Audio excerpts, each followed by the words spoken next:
നമ്മുടെ ആല സ്കൂളിലെ കുട്ടികളും പ്രിൻസിപ്പളും എല്ലാം എത്തിയിട്ടുണ്ട്. NSS ക്യാമ്പിന്റെ ഭാഗമായിട്ട് അപ്പച്ചൻസിന്റെ വീട്ടിലെത്തിയിരിക്കുന്നതാണ്.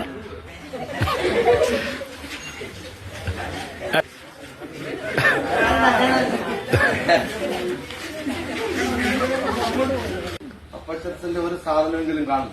അതേപോലെ ഇപ്പൊ നിങ്ങൾക്ക് അകത്ത് കയറി നോക്കുമ്പോൾ കാണാം ഈ സാധനങ്ങളൊക്കെ ഞാൻ അടുക്കിയത് ഇന്ന് പോകാനുള്ള സാധനങ്ങളാണ് വെച്ചിരിക്കുന്നത്, നിങ്ങൾക്ക് കാണാം.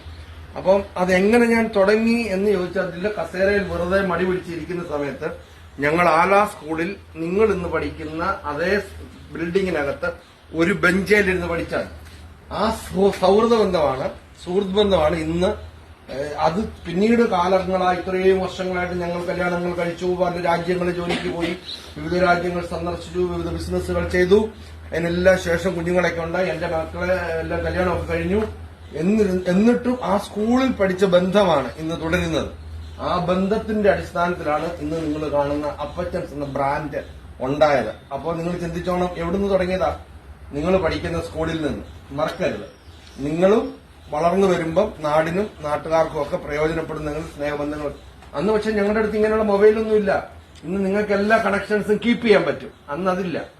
എങ്കിൽ പോലും ഞങ്ങൾ ഈ ദേശത്തേക്കുള്ളവരായിരുന്നുകൊണ്ട് വഴക്കും വെക്കാണോ ഒന്നും അന്നും ഉണ്ടാക്കാതെ സന്തോഷത്തോടെയൊക്കെ പോയതുകൊണ്ടാണ് ഇന്ന് നിങ്ങൾ കാണുന്ന അപ്പച്ചൻസ് എന്ന ബ്രാൻഡ് എന്തായത് എസ്റ്റാബ്ലിഷ്ഡ് ആയത്. നിങ്ങൾ എന്ത് ചെയ്യണം? നാളുകളിൽ അന്ന് ഞങ്ങൾ എങ്ങനെ കാണിച്ചു തരാൻ ആരും ഉണ്ടായിരുന്നില്ല.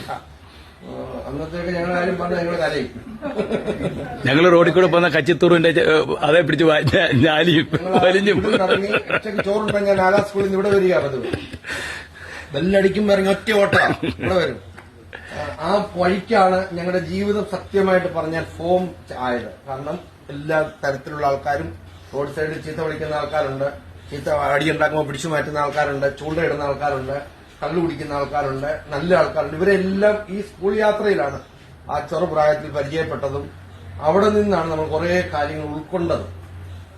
മനസ്സിലായോ? അപ്പൊ ഇതൊരു വലിയ കാലമാണ്. നിങ്ങളുടെ കിങ് രാജാക്കന്മാരെ പോലെ രാജ്ഞിമാരെ പോലെയൊക്കെയുള്ള നല്ല അനുഭവം ഇപ്പോഴുള്ളത്. അപ്പൊ പഠിക്കാവുന്നതും ഗ്രാസ്പ് ചെയ്യാൻ പറ്റുന്നതൊക്കെ പഠിച്ചിട്ട് നാളുകളിൽ നിങ്ങൾക്ക് ഇത് പ്രാക്ടിക്കൽ അപ്ലൈ ചെയ്യേണ്ട ഒരു ടൈം വരും. അപ്പം ബുദ്ധിയോടെ എന്ത് ചെയ്യണം? അന്നത്തെ കാലഘട്ടവുമായിട്ട് ചേർന്ന് വേണം അന്നേരം അത് ചെയ്യാൻ. അപ്പച്ചൻസ് അത് ചെയ്തൊന്നും വേണ്ട, അത് തന്നെ ചെയ്യണമെന്ന് ഷഡിക്കല്ലേ. കാരണം ഇത് ഈ കാലഘട്ടത്തിന്റെ ഒരു പോക്കാണ്. അന്ന് നമുക്ക് ഇതിനെക്കാട്ടിലൊക്കെ വലിയ അവസരങ്ങൾ ഉണ്ടാവും. ഓക്കെ.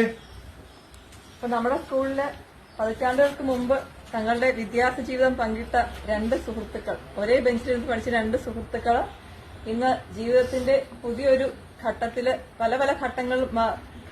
പല മാറ്റങ്ങൾ ശേഷം ഇന്ന് ഈ ഒരു അവസ്ഥയിൽ എത്തി നിൽക്കുന്നു. രണ്ടുപേരും ജീവിത വിജയം കൈവരിച്ച രണ്ട് വ്യക്തികൾക്ക് ഉദാഹരണങ്ങളാണ്. മാത്രമല്ല പിന്നെയും ജീവിതം സാറ് സൂചിപ്പിച്ച പോലെ തന്നെ കുടുംബമുണ്ടായി, കുട്ടികളുണ്ടായി, കുട്ടികളുടെയൊക്കെ വിവാഹം കഴിഞ്ഞു. അപ്പൊ തീർച്ചയായിട്ടും സ്വാഭാവികമായിട്ട് മനുഷ്യർ ചിന്തിക്കുക എന്താണ്? ഇനി വിശ്രമിക്കാം എന്നാണ് ചിന്തിക്കുക, അല്ലെ? വിശ്രമ ജീവിതമാണ്, TV എല്ലാം കണ്ട് കൊച്ചുമക്കളെ കളിപ്പിച്ചിരിക്കാം എന്നാണ് ചിന്ത. പക്ഷെ ഇവിടെയാണ് ഒരു മാറി ചിന്തിക്കുന്ന ഒരു വ്യക്തി. ആ വ്യക്തി സമൂഹത്തിനും തനിക്ക് ചുറ്റുമുള്ളവർക്കും എങ്ങനെയെല്ലാം ഉപയോഗപ്പെടുന്നു. സാറ് സൂചിപ്പിച്ചു, നിരവധി ആൾക്കാർക്കാണ് അദ്ദേഹം ഇവിടെ ഒരു തൊഴിലവസരം കൊടുക്കുന്നത്. ഈ ഗ്രാമത്തിലുള്ള ആൾക്കാർക്ക്, സ്ത്രീകൾക്കായാലും ദൂരെയൊന്നും പോയി ജോലി ചെയ്യാൻ ബുദ്ധിമുട്ടുള്ള ആൾക്കാരുണ്ടാവും. അപ്പൊ അവർക്ക് അവരുടെ വീട്ടു പരിസരത്ത് തന്നെ വന്ന് എളുപ്പത്തിൽ യാത്ര ചെയ്ത് വന്ന് ജോലി ചെയ്യാനും അതിലൂടെ സ്വന്തമായിട്ട് വരുമാനം ഉൽപ്പാദിപ്പിക്കാനും സ്വന്തം കാലിൽ നിൽക്കാനും സാധിക്കുന്നു എന്നത് തീർച്ചയായിട്ടും ഒരു പുണ്യ പ്രവൃത്തിയായിട്ട് ഞാനിതിനെ കരുതുന്നു. അപ്പൊ തീർച്ചയായും നിങ്ങളിൽ ഒരാൾക്കെങ്കിലും ഇതുകൊണ്ടൊരു മാറി ചിന്തിക്കാൻ ഒരു പ്രേരണയായാൽ നമ്മുടെ ഈ ഒരു ചെറിയ ട്രിപ്പ് സാർത്ഥകമായി എന്ന് കരുതുന്നു. അപ്പോ നമ്മുടെ ആല സ്കൂളിന്റെ പേരിലും NSS യൂണിറ്റിന്റെ പേരിലും ആല വിപണിയുടെ എല്ലാ ഭാരവാഹികൾക്കും ഹൃദയം നിറഞ്ഞ നന്ദി അറിയിച്ചോളൂ.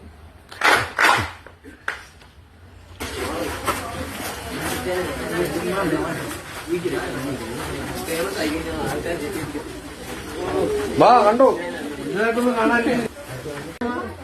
എല്ലാരും കേൾക്കുന്നുണ്ടല്ലോ. ഞാനും ഇതുപോലെ തന്നെ ഗവൺമെന്റ് സർവീസിൽ നിന്ന് റിട്ടയർഡ് ആയിട്ട് കൃഷിയിലോട്ട് ഇറങ്ങി. അപ്പം നമുക്ക് വീട്ടിൽ ഉപയോഗിക്കാവുന്നതിൽ കൂടുതൽ സാധനങ്ങൾ ഉൽപ്പാദിപ്പിക്കാൻ തുടങ്ങിയപ്പം ഇതുപോലെ ഒരു വിപണി കണ്ടെത്തണമെന്ന് എനിക്ക് അറിയില്ല. ആല വിപണിയെ പറ്റി വലിയ അറിവൊന്നുമില്ലായിരുന്നു. പിന്നെ എന്റെ വീടിനടുത്തുള്ള ഒരു ശാന്തമ്മ ചേച്ചി ഉണ്ട്. നല്ല ഇച്ചിരി പ്രായം ഉണ്ടെങ്കിലും പുള്ളിക്കാരത്തി ഈ വളരെ ആയിട്ടാ ഈ വിപണി വരുന്നത്. ഞാൻ കണ്ടിട്ടുണ്ട് ചാക്ക് നിറയെ വഴുതനങ്ങയൊക്കെ ആള് കൊണ്ടുവരുന്നത്. അപ്പൊ ഇത് വിറ്റ് ഇരിക്കാൻ പറ്റുമല്ലോ എന്ന് പറഞ്ഞ് ഞാനും ഒരു ദിവസം എനിക്ക് കുറച്ച് പച്ചക്കറിയേ ഉള്ളൂ, എല്ലാം 1 കിലോ അല്ലെങ്കിൽ 1 കിലോ അങ്ങനെയൊക്കെ ഉള്ളൂ. എങ്കിലും ഞാൻ കൊണ്ടുവന്ന് അത് പെട്ടെന്ന് തന്നെ വിറ്റു. അന്ന് സാറുമായിട്ട് സംസാരിച്ചു.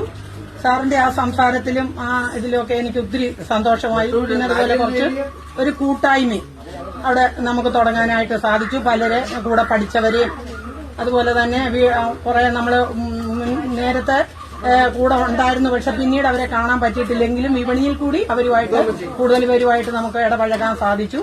അങ്ങനെ കൂടുതൽ കൃഷിയിലേക്ക്, അതും പെർഫെക്ഷൻ അപ്പച്ചൻസ് പറയുന്ന പോലെ തന്നെ ഞാനും ഒരു 99% ജൈവ കൃഷി തന്നെയാണ് ഞാൻ ചെയ്യുന്നത്. ഞാൻ കൊടുക്കുന്ന സാധനങ്ങൾ കഴിക്കുന്നവർക്കത് ഉപകാരമാകണമെന്നുള്ള രീതിയിൽ തന്നെ കൃഷി ചെയ്താണ് ഞാൻ കൊടുക്കുന്നത്. ഞാൻ ഇന്നും പിണ്ണാക്കും ഗോമൂത്രവും എന്നിട്ട് വേണം ഡൈല്യൂട്ട് ചെയ്തിട്ട് എല്ലാ ചെടികൾക്കും ഒഴിക്കാൻ. അങ്ങനെ ഞാൻ ജൈവ രീതിയിൽ തന്നെയല്ല ഞാൻ കൊടുക്കുന്ന പച്ചക്കറികൾ. കുക്കുംബറൊക്കെ കഴിക്കുന്ന ആൾക്കാർ പറയുന്നത് ചേച്ചി തരുന്ന കുക്കുംബറിന് ഒരു പ്രത്യേക രുചിയാണെന്ന്. ഇത് കേൾക്കുമ്പോൾ നമ്മുടെ മനസ്സിന് ഭയങ്കര സന്തോഷമാണ്, അല്ലേ? അങ്ങനെ ഞാനും ഈ ആല വിപണിയുടെ ഒരു സംരംഭകയായിട്ട് മാറി. അതുപോലെ തന്നെ ഇങ്ങനെയുള്ള പൊതു കാര്യങ്ങളിൽ സാർ എന്നോട് പറയും, ഞാൻ കഴിവതും എത്തിച്ചേരാറുണ്ട്. എനിക്ക് ഇങ്ങനെയുള്ള കാര്യങ്ങൾ ഭയങ്കര സന്തോഷമുള്ള കൂട്ടത്തിലാണ്. അതുപോലെ നിങ്ങളും നല്ല ഉചിതമായ ഉള്ള ഒരു സ്ഥലത്താണ് എത്തിച്ചേർന്നത്. ഇവിടെ ഇതൊക്കെ കണ്ട് മനസ്സിലാക്കാൻ സാധിച്ചു. സാറ് പറഞ്ഞതുപോലെ നമ്മള് മറ്റുള്ളവർക്കൂടെ മാതൃകയായിട്ട് വേണം നമ്മൾ ജീവിക്കാന്. മറ്റുള്ളവർക്കൂടെ ഉപകാരപ്രദമായ രീതിയിൽ നമ്മൾ മാറണം. ഒരു കഴിഞ്ഞ ഇടക്കാലത്തെ ഒരു തലമുറ എന്ന് പറഞ്ഞാല് ഒരു സ്വന്തം എന്നുള്ള കാര്യങ്ങളോ നല്ല കാര്യങ്ങൾക്ക് മുന്നോട്ട് ഇറങ്ങാത്ത ആൾക്കാരോ ഇനിയുള്ള തലമുറകളെങ്കിലും അത് ചെറുതിലേ മുതൽ പഠിച്ചു പോയാലേ നമുക്കത് പ്രാവർത്തികമാകാൻ പറ്റത്തുള്ളൂ. നിങ്ങളെല്ലാവരും നല്ല കുട്ടികളായിട്ടും മറ്റുള്ളവർക്ക് മാതൃകയായിട്ടും വളർന്നു വരണം. അതുകൊണ്ട് എല്ലാവർക്കും ആശംസ നേർന്നുകൊണ്ട് നിർത്തുന്നു.